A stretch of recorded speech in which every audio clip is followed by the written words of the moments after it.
Hello, my name is Claudio Serrano and I'm a sales engineer at SUSE, focusing on the container and application platform solutions, which consists of a cloud application platform and container as a service platform, which are respectively SUSE's Cloud Foundry and Kubernetes distribution. So let's have a look. Today I'm going to give you a brief introduction on the application modernization and architectural principles and how we need to change the approach to application design and development that architects and developers need to consider for their applications portfolio. Also, I'll be briefly touching on the possible application migration strategies and approaches that you may consider for your enterprise. Before entering into the modernization topic in itself, I think it's important to acknowledge that today it's widely accepted that every enterprise is a software company, and applications therefore form a major part of the company's assets and are very much integrated into business logic and successful outcomes. Therefore, really adaptability and agility are a must when it comes to application delivery. So let's begin with the differences between the monolithic app and the containerized app. Back in the beginning, we had some old design principles that made up the concept of monolithic applications. These old design principles consisted of putting the whole technical and business logic in one big basket. All the code and artifacts were bundled into tightly coupled components with no real separation of concerns or context within the application itself.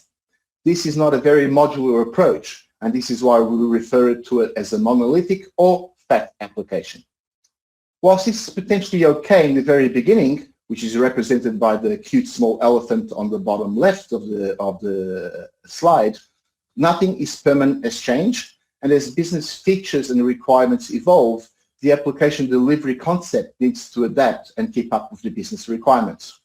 So the small elephant grows and grows over the years and eventually becomes unmanageable, as the application is now one big blob that takes up the whole room, which is represented by the big elephant on the bottom right.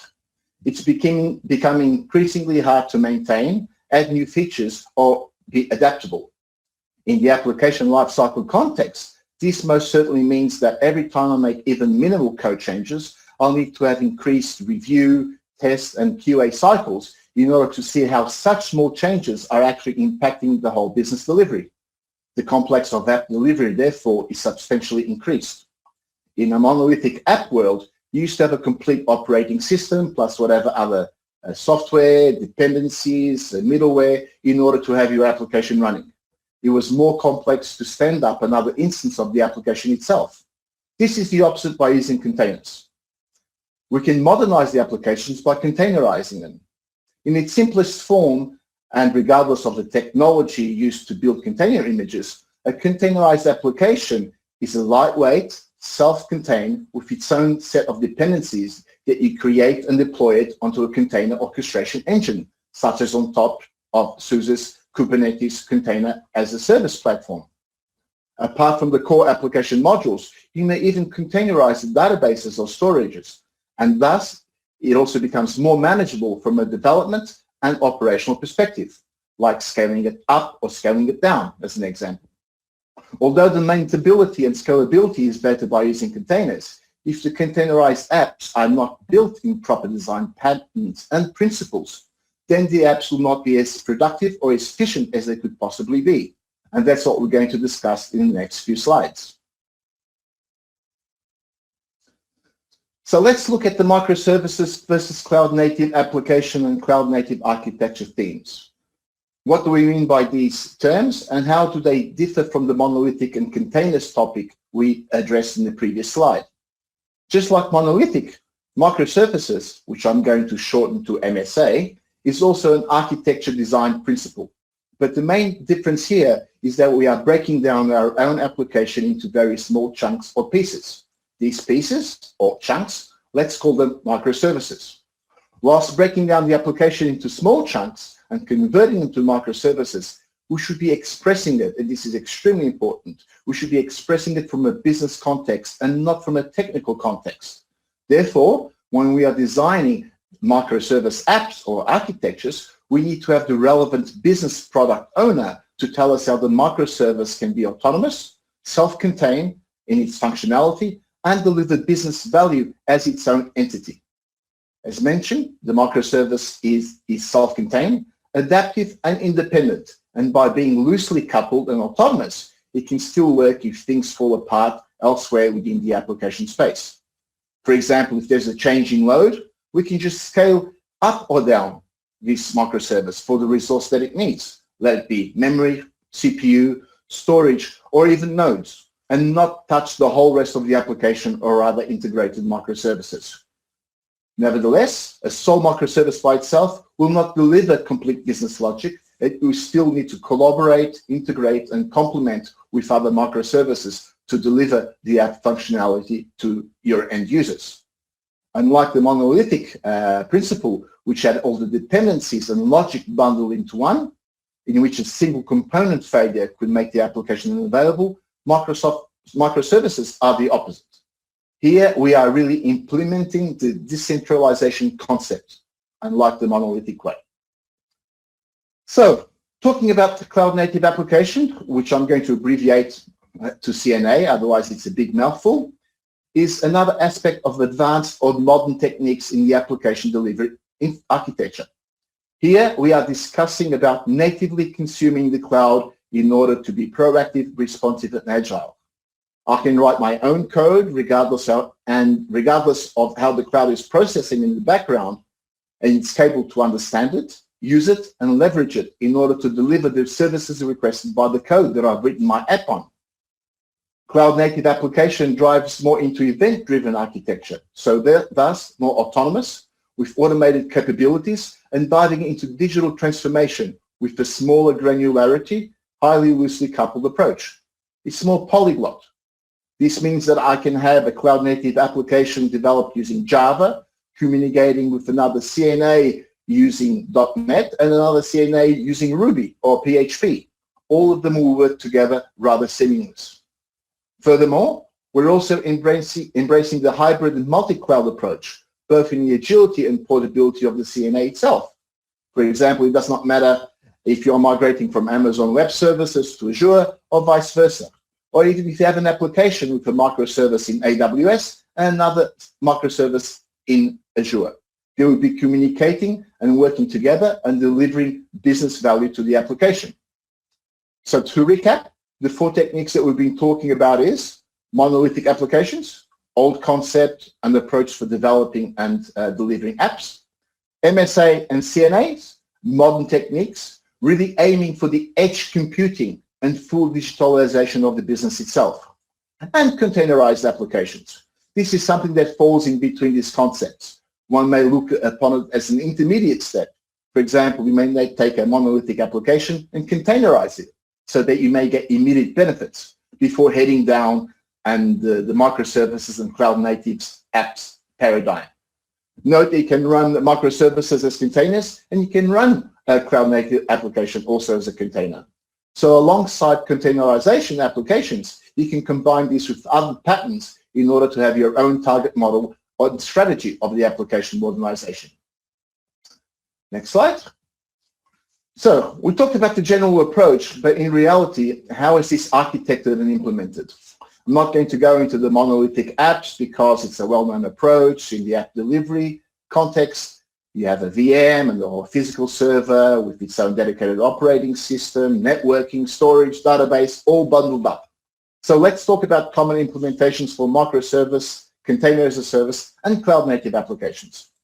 So going from bottom to top, let's look at the microservices concept, which is the bottom picture. The microservices, we here represented by MSA1, MSA2, and MSA3, are running on top of infrastructure, cloud or bare metal, with a host operating system and the hypervisor, like VMware and its respective VMs. On top of it, we have a container orchestration, such as SUSE's Kubernetes Container as a Service platform. Then you see an event bus as well as a service broker. So this is extremely important because before we discussed about autonomous and highly loosely coupled MSAs and CNI apps. Therefore, we need to have an implementation for event-driven architecture, and by using an event bus as an example, we're enabling such architecture. The service broker is there simply because we may need to implement some, if not all, of the 12-factor application methodology principles, which include the backing service and dependencies, as we need to manage the state of the application, stateful apps, not stateless. For example, the backing service, such as databases, will then add DB integrations or database integrations and binds them to the microservices as attached resources to be consumed. In this case, the three MSAs have an embedded database. Remember the decentralization concept that I talked about before, and self-containment. The database can be managed through a service broker, or it can be managed as part of the container itself. This is your decision based on your application design, but the best practice really is to have a service broker and for everything to communicate and integrate through the event model design. This will enable self-healing, self-optimization of the app module itself. Second one is the container and container as a service, which is at the top left of the diagram. For simplicity, we're discussing only about a container without any event processing. Therefore, I excluded this event bus and service broker from the diagram. We have the same as below: hardware, hypervisor, and container orchestration, which is used for running, setting up, and executing the containers. The difference here is the concept of user land, runtime, and application within the container. Allow me to tell you some of the differences between this and the cloud-native application platform diagram on the right, top right. I labeled it user land simply because it's simply implying the base isolation or the privilege of the container. For example, in the Linux world, this could be interpreted as a C group or the namespace. This is really preparing the identity and your playground of the container itself. Then we have a label called runtime. The runtime here is to describe the application's dependency, such as able to execute code. For example, the runtime could be Java, Tomcat, or whatever. And it could be defining any dependencies that you want, such as databases, such as MongoDB or Postgres. This is really your runtime software, which is not yet your application code, which is represented by the application 1 and application 2, app 1 and app 2 labels. So from a container perspective, it's the developer's responsibility to prepare the container image with the runtime, relevant dependencies, so that the app in the container may execute correctly. On the other side, on the right-hand side of the diagram, we have the cloud-native diagram. In the cloud-native application platform, you have everything already embedded. Concepts such as user land or runtime are the responsibility of the platform itself. So as a developer, I don't really need to care about the runtime. Yes, I still want to say that I support Java 1.7, Java 1.8, or Tomcat, but that's really about it. So in this case, the platform is taking my request, is preparing all the requirements in order for my application code to run dynamically, and you can actually see that the agility is increased in the cloud-native application, thus enabling more efficient application development. The goal really here is that we're allowing developers to focus only on writing the code and letting the operators maintain only the platform and not to maintain hundreds and thousands of images. It's about maintaining one single governed platform and maintaining the microservice code only. An example of this is SUSE's Cloud Application Platform, which is bringing you the benefits of PaaS, Platform as a Service. Next slide. So from the application perspective, we really should be aiming towards a future of microservices and cloud-native apps, methodology, and containerization. A lot of people think that when we're talking about application modernization, that we need to re-architect our whole application and we need to dramatically change and recode everything from scratch. This is not necessarily true, as it's not just a matter of refactoring only. There are different maturity models to assess. And just like any design pattern, you'll need to have a different maturity model for whatever business problems you're trying to solve. Microservices and CNAs are part of the solution principles that can assist in the application modernization that is required in the future, such as edge computing, for example, which is just around the corner. You may have a need to go on the app modernization journey for various reasons. For example, because I want to shift apps onto containers, because I want to get rid of my old hardware, my old VMs, perhaps because I'm closing down or more likely shrinking my own data center footprint, and therefore I need to move some or all of the apps to the cloud. It could even be replacing your own apps with SaaS offerings in the market or offerings from another third-party vendor. So application modernization is really taking the legacy application into the modern application stack or concept. Could be CNA, could be MSA, or could be simply be containerization. A combination of the three even. It's your pick. What you need to ensure really is that you are gaining benefits from app modernization and not just do it because they are the latest buzzwords on the market. So next slide. Why do we need it? Well, looking at it from a resources perspective, we have to consider that software and middleware and hardware infrastructure all have an end of life and end of support aspects, with the related efforts and costs by not replacing or updating them. Even replacing hardware and performing OS updates and upgrades typically brings its own set of complexity and potential compatibility problems with your existing apps, therefore possibly creating unneeded downtimes and customer dissatisfaction. Non-functional requirements such as performance and security issues is one of the aspects that usually pushes us to embark on the application modernization journey due to the business growth or compliance issues. Remember that while in the beginning we had the technical requirements in mind, now we're talking about our applications being able to deliver better business service levels and features in a speedy and cost-effective manner. Application modernization supports these concepts and these needs to enable enterprises to have the highest competitive edge. And with more frequent integration with external services and third-party partners and so on, being adaptable, responsive, and agile is of paramount importance from the application perspective. Being rigid prevents us from being able to adapt to market opportunities and therefore be successful. So transformation and application modernization is beneficial, but of course it involves change. Change brings uncertainty, let it be work life or personal life. Enterprises are bound to oppose it because of fear. For example, if the system is up and running, why should I go ahead and change anything? And that's really why it's crucial for business strategy, is a real crucial element for the app modernization topic. Where do enterprises see themselves in the future? Do you just want to maintain your place in the current business marketplace, or do you enhance your business and your offerings to gain more customers and relevant market share? The quotes here are pretty much self-explanatory. Dan Schulman, the CEO of PayPal, said that it's what he's really saying is that he's really implying that the enterprise cannot solely rely on its history and use it as a success story going forward, as it will not stand up in a few years' time. Meanwhile, Jeff from Amazon is really saying that in today's era of competitive marketplace, there is no other way but to keep on being innovative and reinventing. If you take the mobile device as an example, let's say iOS versus Android or Apple versus Samsung, all of them are pretty much delivering mostly the same features. Even though Apple is the first to implement some of the new features, the other ones will follow. And that's why Jeff is really saying that it's the ability to think outside the box, get feedback, deliver more value and enhancements will put you on a steadier road for the future. And when it comes to application modernization, by enabling modern techniques such as microservices, cloud-native applications, containers, you're well on the way to enable the organizational success. So, talking about the benefits, whilst they should be clear on the presented slide, it can be really summarized by enabling new business value and innovation whilst enhancing the end user and customer experience.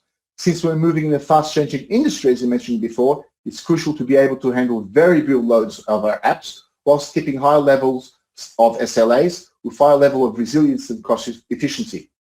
Take an example such as Facebook or other social platforms, where they have hundreds of thousands of users simultaneously using the platforms at different times and periods of the day, whilst they're still deploying hundreds and hundreds of microservices on a daily basis and maintaining high service levels without us as customers and users seeing any of this.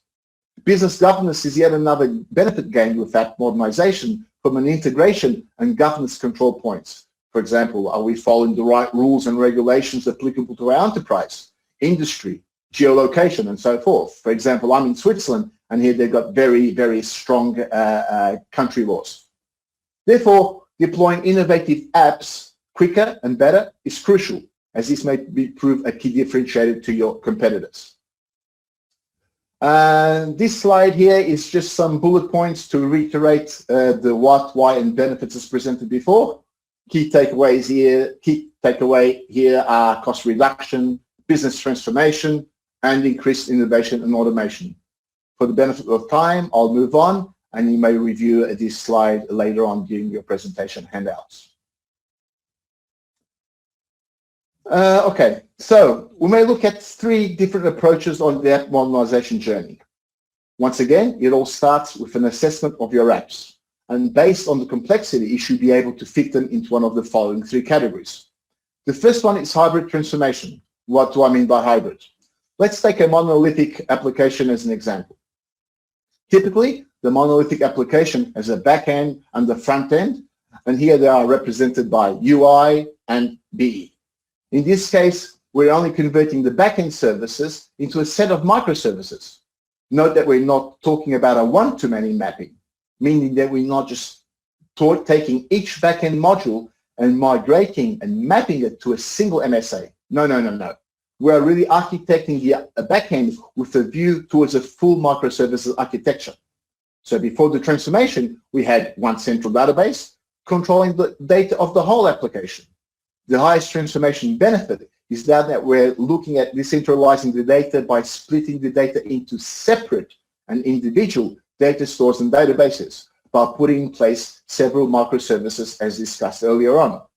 From a hybrid perspective, we are still keeping the interface of the monolithic app isolated from the backend infrastructure. Therefore, we are changing the UI to invoke the new MSA backend components, and this may happen using a service bus, as mentioned before, or integrating directly with the redesigned microservices. So we're not transforming the whole app, but focusing on modernizing and transforming just the backend components. And therefore, a hybrid transformation is really because we're having the app mixing MSA and non-MSA components. Oops. Second is the Greenfield App Migration. Whilst the name may be misleading, what I'm trying to say here is that we're actually building a new app from scratch in parallel to the current monolithic application. So we started off with a monolithic app as a baseline, which consisted of a UI, backend components, and we are developing and implementing a microservices-based app with the correct architecture, design, and development principles. Piece by piece, we are enabling the new functionality in the new app, testing it, getting feedback, and switching off components from a monolithic app once the new application is ready to go. So once the application is ready to go, not before. We're typically following the API gateway concept and using all the design patterns for integrations with MSAs and CNAs. So this is going to apply to both to the front end and back end side of the application. Next slide. So taking into account, and this is really one of my favorite topics, taking into account that application migration is a journey, lots of organizations are proceeding with the staged app approach, which allows you to constantly stop, reevaluate, reassess, and take the relevant steps along the way. It really assists you to move from one stage to another in an agile way. As always, you start by identifying the application modules and dependencies, and then start prioritizing the module transformation based on their complexity. Good planning of your journey is key so that you can measure your goals and making sure that you're up to speed. A good rule of thumb is to start with the modules of minimum level of complexity and containerizing them. On this approach, you are constantly assessing and prioritizing each core application module in order to start transforming them into microservices to be deployed on a container platform. You should be aiming to keep on following the least complex approach until all your core application modules are containerized. These intermediate steps towards microservices can be seen as macroservices, meaning they are smaller than monolithic, but not yet a complete microservice. Once all your modules are containerized, start looking at the complexity of the consumed backend services such as databases and message brokers, and continue until the finest granularity is achieved to be the most effective microservice. As always, you're always aiming for full decentralization. keeping all the pods and containers integrating with the same database, this is not modernized architecture. You need to keep on decentralizing the dependencies by avoiding single points of failure. For example, for the purpose of changing or scaling a microservice business function without affecting another microservice component. The maximum desired state is naturally cloud native and microservices, but you may stop the modernization at any time. The staged app approach provides you with a quick win by being able to see benefits from the first activity of modules containerization whilst laying down the foundation for your microservices and CNA apps transformation journey. The use case that I'll show at the end goes especially into this concept. So next screen. So when to select really the hybrid application transformation. So these are just a few of the possible scenarios of when the hybrid transformation would be the best way to proceed forward. Perhaps during your application assessment with your stakeholders, you have to come to the conclusion that, look, my whole application is just too complex to convert to MSA world, but I still would like to go down that path by keeping the UI and concentrate only on my backend services integration.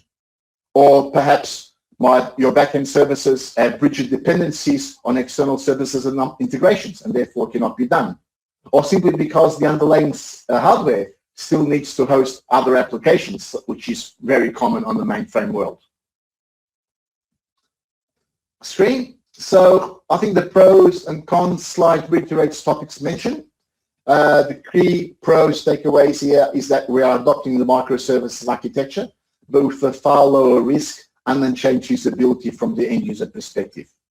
So some of the constraints, though, is that you're still potentially blocked on the scalability issues of having non-MSAs mixed with MSAs within your app's application scope, and potentially discrepancy on the application growth rate, how fast the application can actually grow.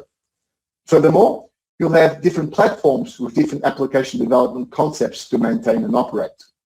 One may even argue that by still keeping the monolithic side of the application, you may just be deferring the application transformation theme into the future with the potential added risks of the documentation is now gone, but from the business and technical sides, the end-to-end functionality is not really known, or even potentially the qualified personnel that knows about the monolithic application is no longer around to maintain the app. So starting from scratch with the Greenfield application migration, it is really that you should really try to pick an application that is simple and well understood, and this is really your best use case. The intention here really is to deliver a better service than the previous application, being innovative with increased SLAs, better security aspects, better governance, and not just the same deliverables. Without the proper functional and non-functional documentation, this is not going to be easily achieved. As you are developing a new application from scratch, chances are there will be a new set of application developers that will be performing the work, and thus the learning curve will be higher with the related impact to the delivery timelines. If the application is far too complex, it's quite common that several thousands of man-hours will be required to have the new application ready to fully replace the existing app. So it's really wiser to start with non-complex, non-mission critical apps like Tier 2 or Tier 3 apps in order to mitigate the risks that I just mentioned. Okay. Oops. Having a bit of problem with the slide. Oops. Okay. So, sorry about that. So the pros and cons for the Greenfield approach should be clear. To recap, yes, it's new, it's great, it's adopting the new CNA and MSA methodologies that you've developed. Going forward now, you really have a better design control process whilst using modern industry standards. Disadvantages is that we're really going down a water, thus meaning that the old application cannot be switched off until the new application is ready. And we don't really want to wait for more than a year for the application to be ready, when possibly in a year's time, what you're developing is now obsolete. So it's really crucial to have a good understanding of the current app, both from the business and technical perspectives, in order to design and develop proper microservices. Additionally, taking into account and in consideration the possible elevated budgetary impact for development, testing, and other training aspects, therefore careful planning and analysis on the impact of the business should be considered when choosing this approach. So going back to my favorite, as mentioned, the staged application migration transformation is very common and popular, as it brings you the most controlled, phased, step-by-step approach with the added value of being able to stop at any time. One should really consider it if your application is complex and diverse in contents and components. If the application is of high visibility, like a tier 1 app, it's basically now you have control of what to plan and do next.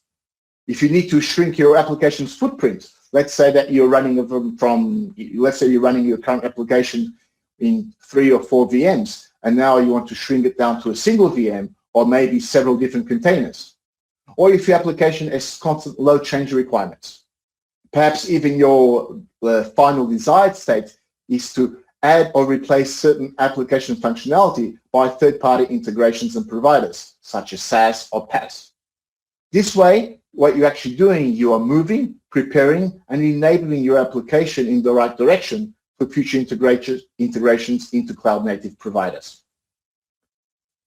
So benefits, yeah, it's highly agile, as you're constantly getting feedback from your customer before moving on to the next phase of transformation and analysis. Far lower risk and a good balance between efforts and costs, because now we don't need to act on every single functionality simultaneously. It's not like the big bang approach. As you are modularizing, containerizing well-defined modules, you are picking, choosing, and moving on the transformation journey at your own speed and requirements. The cons, though, is that it can be really a long-term journey to have a full set of microservices-based application. Let's say, for example, if you decide to dig deeper into finer granularity of the microservices to be as granular as possible, but you can also stop this at any time. So it's something to really take in consideration if you're really going down the full microservices based approach. So next slide.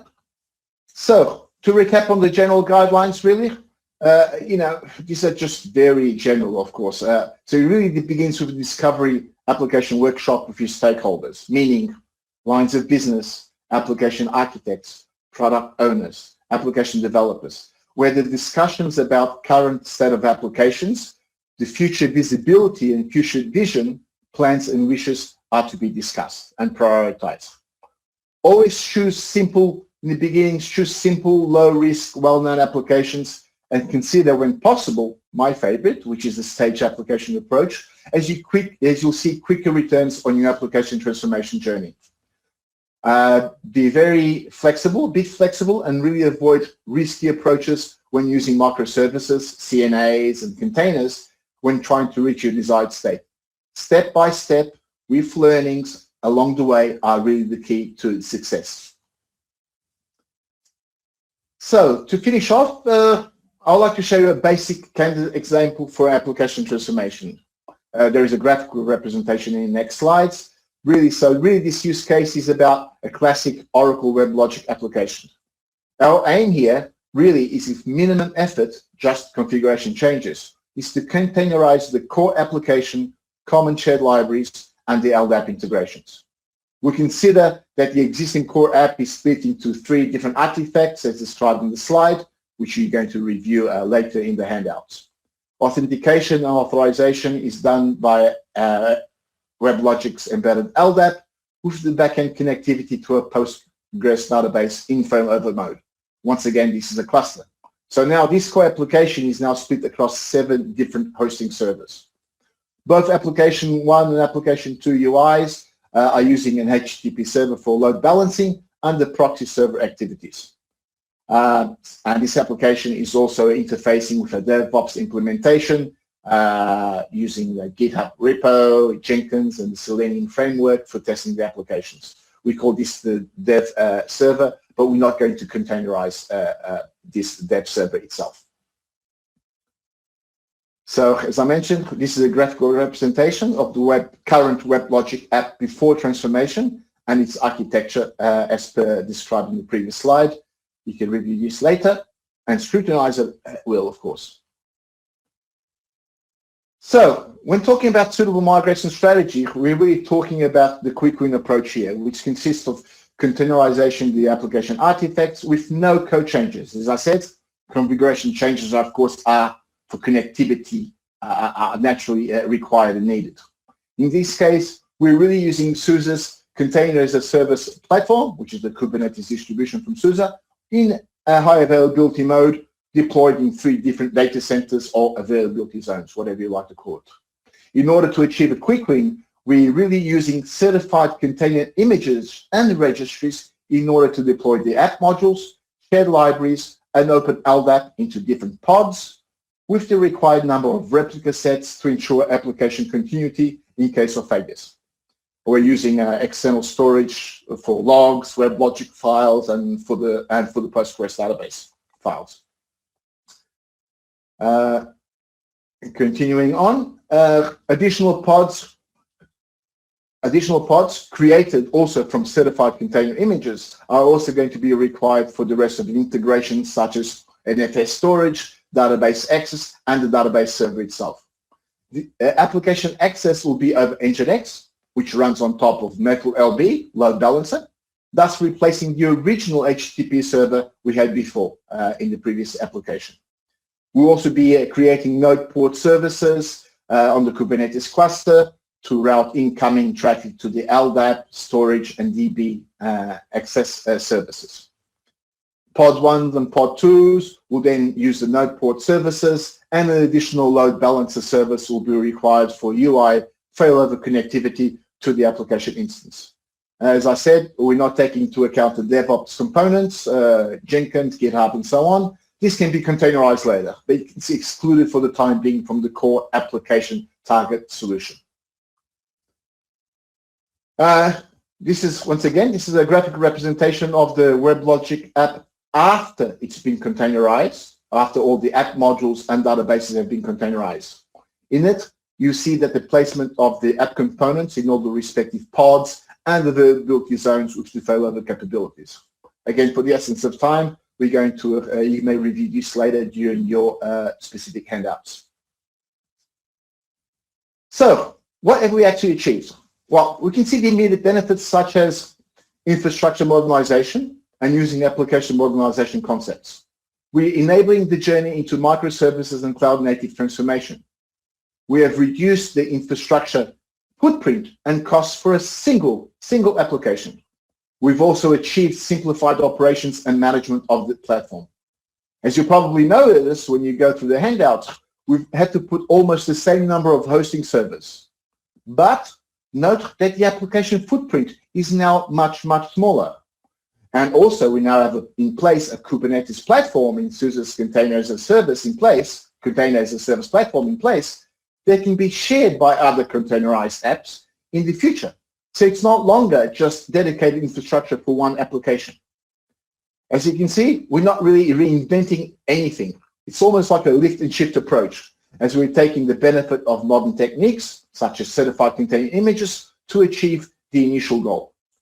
Furthermore, and this is really great, we're now prepared to embark on the past route by deploying SUSE's cloud application platform on top of SUSE's Container as a Service platform in order to start building cloud-native apps.